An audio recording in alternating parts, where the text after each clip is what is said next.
ఓం నమో వెంకటేశాయ జై చిన్నమస్త. హాయ్ అండి. Welcome to my YouTube channel కర్మ విపర్యాస. ఈరోజు మనం ఒక కొత్త టాపిక్ డిస్కస్ చేయబోతున్నాము.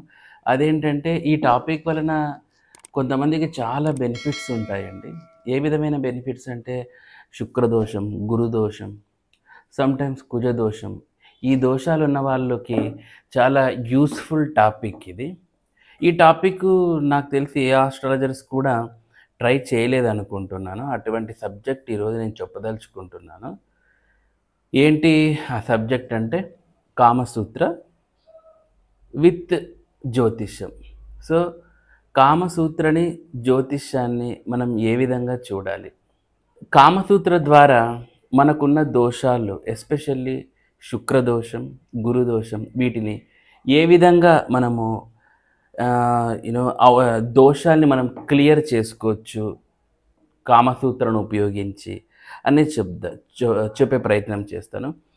మరి కామసూత్ర ఎప్పటిది, జ్యోతిషం ఎప్పటిది? కామసూత్రని రచించినది మీ అందరికీ తెలుసు, మల్లింగ వాత్స్యాయనుడు. ఈయన ఉన్న సంవత్సరము 126 CE అంటున్నారు. ఒక్కొక్క రకంగా అంటే ఆయన యొక్క పుట్టు పూర్వత్రాల గురించి ఒక్కొక్క రకంగా ఉంది, చాలా తేడాగా. బట్ అదంతా చరిత్రకారులు చూసుకుంటారు, మనది ఇప్పుడు ఆ టాపిక్ కాదు. జస్ట్ రాసినది మటుకు మల్లింగ వాత్స్యాయనుడు. తర్వాత ఇక జ్యోతిష్యం గురించి చూస్తే ఇది మనకు తెలుసు, దీనిని ఎంతోమంది రాశారు. పరాశరుడు, జైమిని, నారదుడు, ఇట్లా ఎంతోమంది రాశారు. కొన్ని వేల లక్షల సంవత్సరాలు ఇట్లా ఉంది అనమాట ఈ జ్యోతిష్యం చరిత్ర.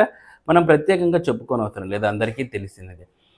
మరి అంత ఎప్పుడో ఏన్షియంట్ యుగం నాటి ఈ జ్యోతిష్యానికి లేటెస్ట్గా వచ్చినంటే ఈ 6 CE లో వచ్చిన ఈ రెండిటికి పోలికల్ని ఎలా చూడాలి, లేదంటే వాటి ద్వారా పరిహారాలని ఎలా చేసుకోవచ్చు అనేది చూద్దాం. కామసూత్ర అంటే మీ అందరికీ తెలుసు. చాలామంది అనుకునేది ఏంటంటే కామసూత్ర అంటేనే ఇది ఒక కంప్లీట్గా శృంగారానికి సంబంధించినది. అంటే మన భాషలో రెగ్యులర్గా చెప్పాలంటే సెక్స్ బేస్డ్ బుక్, అంటే శృంగారభరిత గ్రంథము అని తెలుస్తుంది. మరి కామసూత్ర ఏం చెబుతుంది?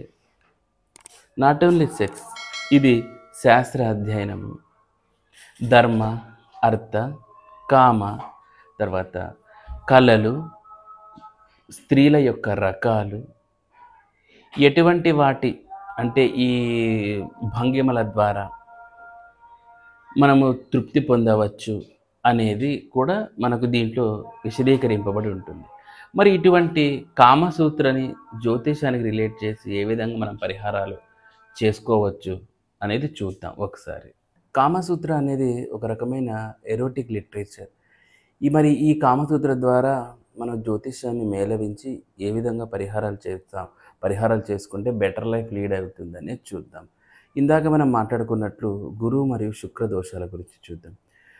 ఫర్ ఎగ్జాంపుల్ చూడండి, మీరు ధనురాశి వారిని తీసుకున్నారనుకోండి. ధనురాశికి అధిపత్య దేవత అంటే ఆ గ్రహం ఎవరు? మనకు గురుగ్రహం లీడ్ చేస్తుంది.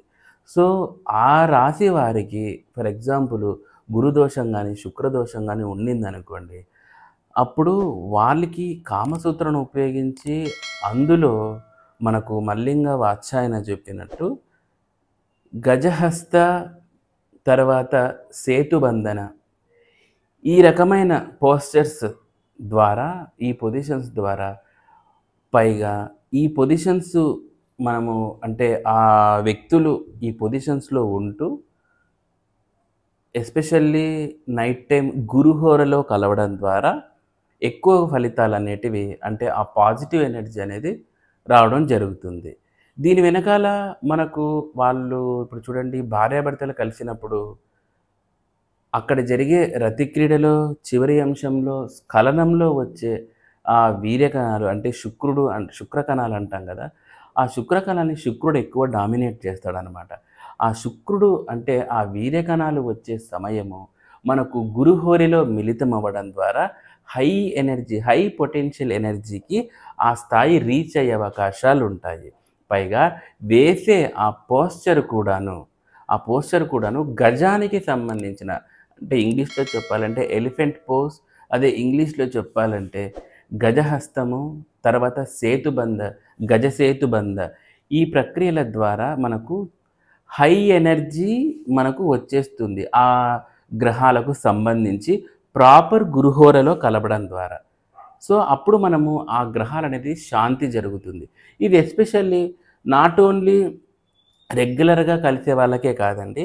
ఇది సంతానం కోరుకునే వాళ్ళకి కూడా ఈ రకమైన పోస్చర్స్ అనేటివి చాలా ఇంపార్టెంట్. గజహస్తము.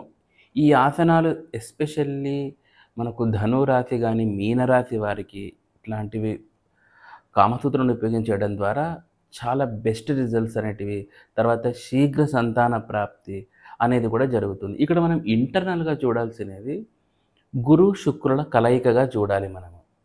ఏమండి? బాగా అర్థం చేసుకోండి. గురువు మరియు శుక్రుల యొక్క కలయికగా చూడాలి. గురుగ్రహం స్థితికారకత్వ గ్రహము, తర్వాత శుక్రుడు వచ్చేసి శుక్రకణాలకు సంబంధించిన ఇదనమాట. కాబట్టి అది కాక శుక్రుడు లేడీస్‌ని ఎక్కువగా ఇంపాక్ట్ చేస్తూ ఉంటాడు. అంటే ఆయన పోర్ట్‌ఫోలియోలో వాళ్ళు ఉంటారు కాబట్టి.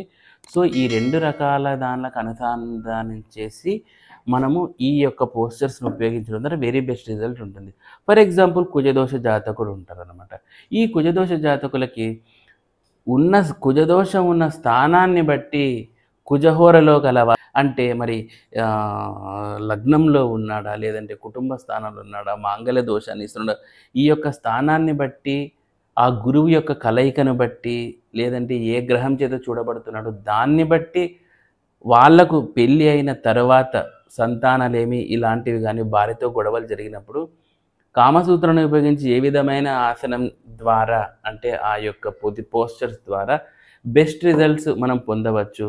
ఒక్కొక్క రాశి వారికి ఏ విధంగా మనం కలిస్తే ఎక్సలెంట్ ఫలితాలు, అంటే ఏ రాశుల ప్రకారము ఎటువంటి రాశి అమ్మాయిని చేసుకున్నప్పుడు ఏ పోస్చర్స్ ద్వారా ఎక్సలెంట్ రిజల్ట్స్ వస్తాయి అనేది మనం చూడొచ్చు. చూడండి, ఇక్కడ కామసూత్రం అంటే మీరు ఏదో ఉత్త సెక్స్ యాంగిల్లోనే, శృంగారభరిత యాంగిల్లోనే చూడనవసరం లేదు. ఇది వాళ్ళ జీవితాన్ని ఫిజికల్‌గా ఆర్ మెంటలీ స్ట్రెంత్ చేయడానికి కూడా ఇది ఉపయోగపడుతుంది. నేను స్టార్టింగ్‌లోనే చెప్పాను, కామశాస్త్రం అనేది అర్థ, కామం, దీనికి ధర్మ, అర్థ, కామం దీనికి సంబంధించినటివి కూడా. పైగా స్త్రీలతో ఎలా మెలగాలి అనేది కూడా దాంట్లో ఉంటుంది. అంతేగాని ఇది ఓన్లీ ఆ పర్స్పెక్టివ్‌లోనే త్రూ యాంగిల్ ద్వారానే చూడడం ద్వారా మనలో నెగిటివ్ ఎఫెక్ట్సే వస్తాయి. అలా కాకోకుండా ప్రాపర్‌గా అర్థం చేసుకుంటే వెరీ బెనిఫిషియల్ రిజల్ట్ అనేది ఈ కామసూత్ర ద్వారా మనకు వచ్చేస్తాయన్నమాట. ఇప్పుడు చూడండి, మనం కొన్ని రకాలుగా మీకు ఇంకొక దీంట్లో ఒక ఉదాహరణ కూడా చెప్పొచ్చు. మనము అంగరంగ వైభవంగా అంటూ ఉంటాం కదా చాలాసార్లు. మరి ఈ అంగరంగ వైభవంగా అని అంటూ ఉంటాం. ఇది ఎందుకు ఇంతగా మనలో ఒక నానుడిలాగా ఏర్పడిపోయింది తెలుసా? అంగరంగ వైభవంగా అంటే ఈ అంగరంగ అనేది కామసూత్రలో ఒక పొజిషన్ ఇది, ఒక పోస్చర్, ఒక యాంగిల్ ఇది. అంగరంగ, అంగం అంటే ఏంటి? అది. రంగం అంటే ఏంది? ప్రవేశించడం. సో, అంగరంగము అనేది ఒక రకమైన పోస్చర్. ఇది మన నానుడిలో ఒక రకంగా అంగరంగ వైభవంగా అనేది మన వాళ్ళు ఈ విధంగా స్వీకరించారనమాట. సో, ఇలా మనం ప్రతిదీ కూడాను ఒక డిఫరెంట్ యాంగిల్‌గానే తీసుకుంటూ వచ్చేసాము. అంతేగాని ప్రాపర్ కంటెంట్ అనేది ఎప్పుడో వదిలేసున్నాం.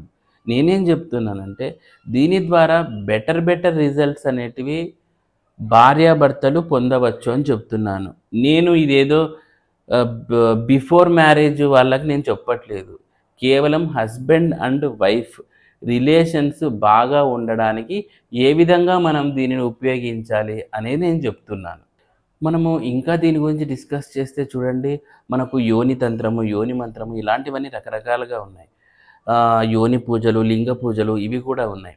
ఇవి ఎలాగో కామసూత్రను ఉపయోగించి బెనిఫిట్స్ పొందడం కూడాను అలాగే. ఇవి ఎలాగో కామసూత్రను ఉపయోగించి బెనిఫిట్స్ పొందడము భార్యాభర్తలు మాత్రమే. ఇది అలాగే ఉంటుందండి. చాలామంది దీన్ని కొంచెం అనుకోవచ్చు, ఏంటిది కామసూత్రకి జ్యోతిషానికి ఏం సంబంధం ఉంటుంది అనేది అనుకోవచ్చు. ఇక్కడ చూడండి, కొంతమంది ఇప్పుడు నేను కూడా చాలామందికి రెఫర్ చేస్తూ ఉంటాను. మీకు పలానా గ్రహం వచ్చినప్పుడు ఆ కలర్ కొంచెం అవాయిడ్ చేయండి అని చెప్తూ ఉంటాను. మరి కలర్కి పైన గ్రహాలకి ఎట్లాంటి సంబంధం ఉంది? మరి జ్యోతిషుడు ఎందుకు ఆ కలర్స్ని అవాయిడ్ చేయమని చెప్తున్నాడు? అదేవిధంగా ఇక్కడ కూడా అంతే అనమాట. ఈ శాస్త్రంలోటి కొన్ని రకాలు పాటించడం ద్వారా భార్యాభర్తల లైఫ్ అనేది బ్రహ్మాండంగా ఉంటుంది అనేది ఈ కామసూత్ర చెప్పేది.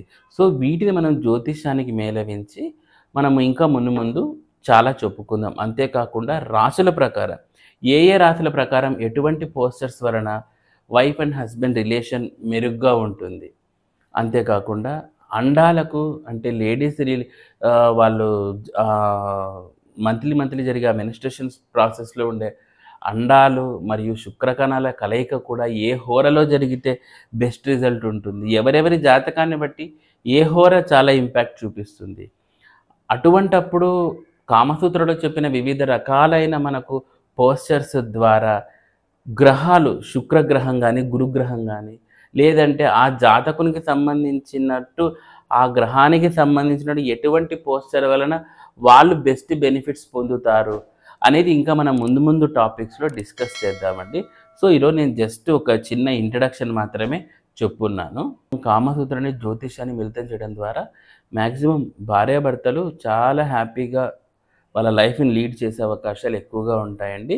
అది ఫిజికల్‌గా కానీ, మెంటల్‌గా కానీ అండ్ ఆస్ట్రాలజికల్‌గా కూడా వెరీ బెస్ట్ బెనిఫిట్స్ అనేటివి ఉంటాయి. సో, ఇక ముందు ముందు కూడా మనము డిఫరెంట్ సబ్జెక్ట్స్ అండ్ డిఫరెంట్ రాశులకి ఏ ఏ విధంగా ఉంటాయి అనేది మనము స్లోగా కొన్ని ఎపిసోడ్స్ లాగా చేస్తాం. అంటే డిఫరెంట్ కూడా చెప్తాము. అందులో ఈ టాపిక్స్ కూడా అప్పుడప్పుడు డిస్కస్ చేసుకుందాం. దిస్ ఈజ్ జస్ట్ ఇంట్రడక్షన్ మాత్రమే.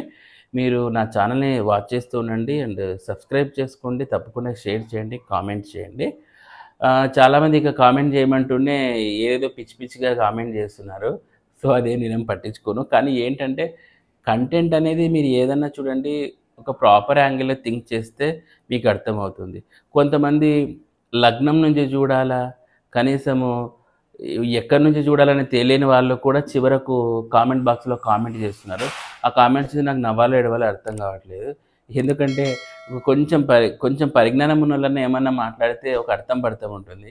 ఏమీ తెలియని వాళ్ళు కూడా ఏదో ఒక రకంగా ఊరికే మాట్లాడుతూ ఉంటారనమాట. అది ఒక పెద్ద పనికిమాలిన చర్యగా నేను దాన్ని చెప్తాను. సో, కాబట్టి ప్రాపర్‌గా మీరు కామెంట్ చేయండి. ఏదైనా డౌట్ ఉంటే కింద కామెంట్ చేయండి. నేను వీలు చూసుకొని నేను రిప్లై ఇస్తాను. సో, తప్పకుండా ఈ వీడియో వాచ్ చేసి, షేర్ చేసి, లైక్ చేయండి. Thank you so much. మున్ముందు ఇంకా మరిన్ని వీడియోస్‌తో కలుస్తాను. ఓం నమో వెంకటేశాయ. జై చిన్నమస్త.